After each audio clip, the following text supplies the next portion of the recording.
Shefali Jariwala. She was taking heavy dosage of anti-aging medication, and we'll try and make sense of what exactly is this medication, what effect it might have on your body, etc. I'm currently, in fact, joined by Dr.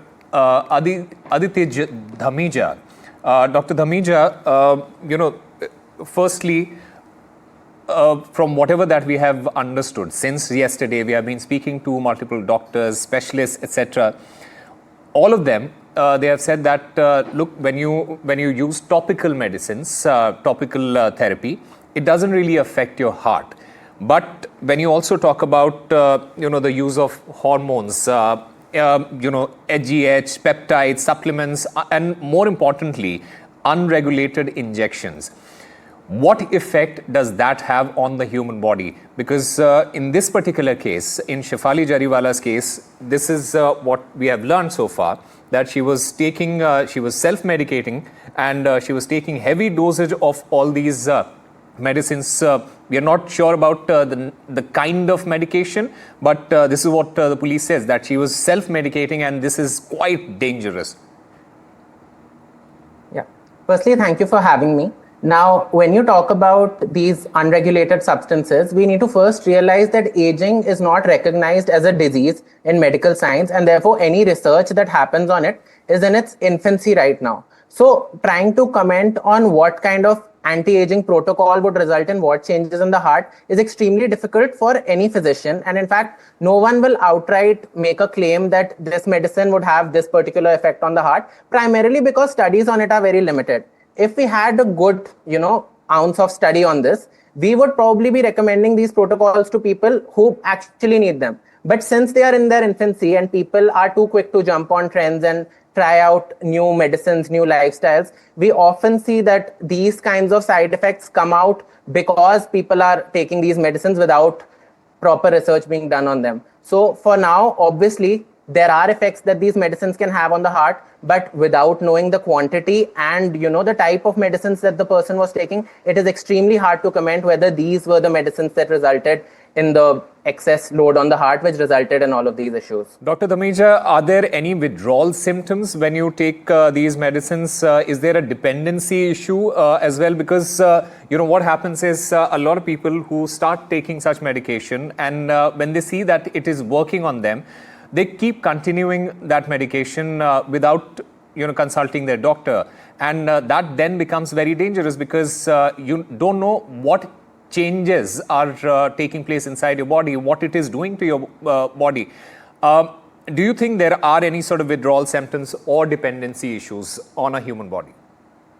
It's a very interesting question. Again, without knowing the type of medicines that the person was taking and without knowing the dosage, it is very hard to comment. But I would say that it is very unlikely for there to be possible withdrawal symptoms of anti-aging medicines, primarily because aging as such is very hard to measure.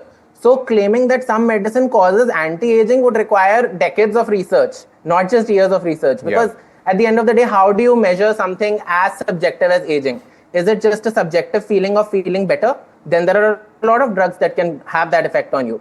Is this dependence more psychological in the way that this drug makes you feel better instead of, actually causing anti-aging? So all of these factors need to be taken into account. But in terms of physiological withdrawal, the kind of protocols that we are having with the medicines that actually result in anti-aging, such as metformin, it is extremely unlikely for them to cause physiological withdrawal or dependence.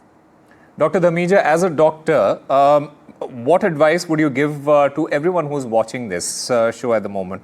What advice would you give them, that especially people who take advice, who self-medicate, who take advice from social media, who see these ads and posts on social media and then blindly follow all of that? What is that advice that you want to give to all those people?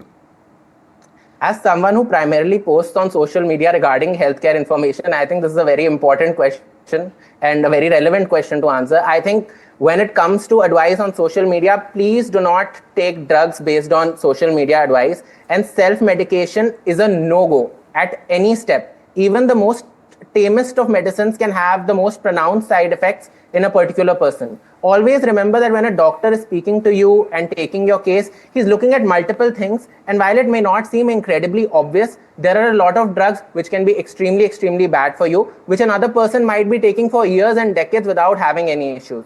When you're self-medicating, you're taking your health into your own hands. And at the end of the day, when you take these drugs without understanding what they're actually doing to your body, without keeping in account the other kind of comorbidities that you might have, you are essentially taking a gamble on your body, which can be extremely, extremely detrimental.